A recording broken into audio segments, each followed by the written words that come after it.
صحابی حضرت جلیبیب رضی اللہ تعالیٰ عنہ، چونکہ وقت کم ہے اختصار کے ساتھ میں چلوں، اختصار کے ساتھ حضرت جلیبیب رضی اللہ تعالیٰ عنہ اللہ کے نبی صلی اللہ علیہ وسلم کی مجلس میں آئے، صبح کا وقت ہے، اللہ کے نبی صلی اللہ علیہ وسلم کے پاس آئے اور آ کر کے فجر کے بعد ملاقات کی، ملاقات کے بعد آنکھوں سے آنسو جاری ہیں، شفقتانہ انداز میں، اگر ہم لوگ اس کو اپنی زبان میں کہیں تو کہیں گے اللہ کے نبی صلی اللہ علیہ وسلم نے کی حلقو میاں کیا نہیں، تو یہ روتے روتے اے اللہ کے نبی میں پریشان ہوں، بہت پریشان ہوں، کیا بات ہے، بولو کیا بات ہے، کیا پریشانی ہے؟ تو انہوں نے کہا کہ مر بیاہ ہوئے کہ نہیں ہوئے؟ کون ہے؟ حضرت جلیبیب رضی اللہ تعالیٰ عنہ، ہماری شادی ہوتا ہے کہ نہیں ہوتا ہے؟ اللہ کے نبی نے کہنا نہیں ہے سوال ہو جائے کون کہنا نہیں ہے، شادی ہوگی کائے نہیں ہوگی؟ بولے نہیں اللہ کے رسول، آپ میرا قد دیکھ رہے ہیں، میں کالا کلوٹا، میں اتنا مالدار نہیں ہوں، آج سب کوئی اپنی بیٹی کے لیے مالدار کی تلاش ہے، سب کو آج انجینئر چاہیے، ڈاکٹر چاہیے، بڑا پیسہ والا چاہیے، لیکن میں مدینے کا، میں مکے کا غریب انسان ہوں، مجھے کون اپنی بیٹی دے گا؟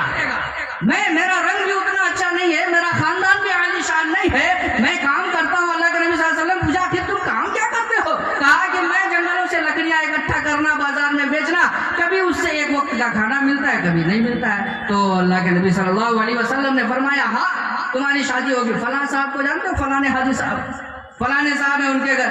تو کہنے لگے اللہ کے نبی اتنی جگہ سے ذلیل ہو کر کے نکلا ہوں، وہ تو مالدار ہے، گاؤں کا چودھری ہے، رئیس ہے، اس کے پاس زمین ہے، بینک بیلنس ہے، بنگلے ہیں، جائیداد ہے، وہ بھلا کہاں ہم کو اپنی بیٹی دے گا؟ اس کی بیٹی خوبصورت بھی ہوگی، اکلوتی بیٹی ہے، ناز و نعمت میں پلی ہوئی بیٹی ہوگی، بھلا کہ تم جاؤ تو صحیح، تم جاؤ اور میرا نام لینا، تم جاؤ اور میرا نام لینا۔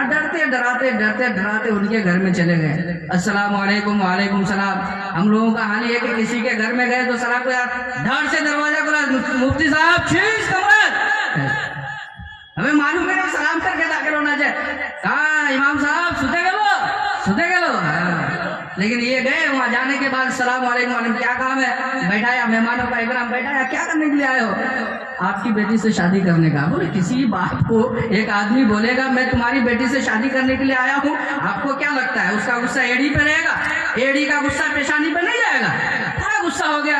بولا ارے کم وقت تم آیا میری بیٹی سے شادی کرنے کے لیے، کالا کلوٹا اتنا بھدا، دیکھنے میں بدصورت ہے، اور تم میری بیٹی سے شادی کرنے کے لیے، اچھا بتا تو کماتا کتنا پیسہ ہے؟ اتنا پیسہ کئی لاکھ ٹکا مہینہ، کیا کام کرتا ہے، تیرا گھر کیسا ہے؟ بولا کہ وہ مدینہ کے کنارے میں وہ فلاں جگہ ہے، ایک چھوٹی سی جھوپڑی بنی ہوئی ہے، وہی میرا گھر ہے، اسی میں رہتا ہوں، جنگلوں سے لکڑیاں کاٹنا، ایک دو وقت کا کھانا ملا، بس وہی ہو گیا۔ اب آگے سننا جو اس کے بعد معاملہ ہوا، ذلیل کر کے بھگا دیا کہ تو گاؤں کا سب سے نچلے طبقے کا آدمی اور سماج کے اندر میرا ایک وقار ہے، میری ایک عزت ہے، اور تو چلا میری بیٹی سے شادی کرنے کے لیے، ظاہر ہے کوئی بھی بیٹی کا باپ یہی بولے گا، بھگا دیا۔ تو انہوں نے کہا کہ مجھے معلوم تھا کہ یہ میرے ساتھ ہونے والا ہے، لیکن چونکہ اللہ کے نبی صلی اللہ علیہ وسلم نے بھیجا، اس لیے میں اس کو پورا کرنے کے لیے، نبی کا حکم تھا، نبی کے حکم کو پورا کرنے کے لیے آیا تھا، میں چلا جاتا ہوں، مجھے آپ کا یہ جواب پہلے سے معلوم تھا، لیکن چونکہ اللہ کے نبی صلی اللہ علیہ وسلم کا حکم تھا، میں اس کی تکمیل کے لیے آیا تھا، میں اس کی چلے گئے۔